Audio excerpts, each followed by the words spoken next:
The premise for Swamp Thing is about a CDC doctor. Her name's Avi Arcane. She has been sent into this small little town to try and investigate an outbreak. We discover very quickly that she has a past in this town, and then she develops a relationship with a man named Alec Holland. And it's this relationship that is the centerpiece of the show. You really think this is a good idea? I'll be okay.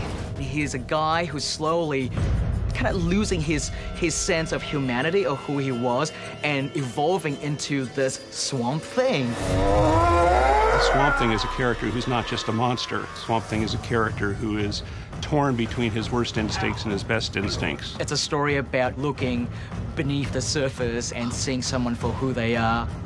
Supernatural has been unleashed from the swamps, and it's entering people's minds, turning people into terrible things. It was very important for all of us that it be sort of be grounded more in the horror genre. We're allowed to push the envelope. You know, we can get graphic, we can get violent, we can get horrific. So we can carry these scares as long as we want. You should be dead! I'd love to create a world, and this idea of a kind of Southern Gothic, I really want it to feel haunting and beautiful, but still creepy and dark.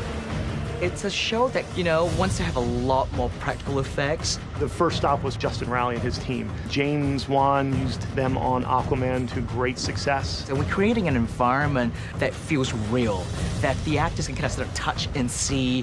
That was something that we felt was very different, that isn't really out there in the TV space. Week to week, it has these serialized elements where it feels very much like a paperback thriller where you can't wait to see what the next episode is going to reveal. But I also think each episode is really accessible for new viewers. It's Frankenstein, it's Beauty and the Beast. It's taken from literature, but it's its own thing. The human emotion of it is one that works on a, you know, on a human scale, and it works on a global scale. It's something that we can all relate to. You've been waiting for a great Swamp Thing show. We're going to give it to you.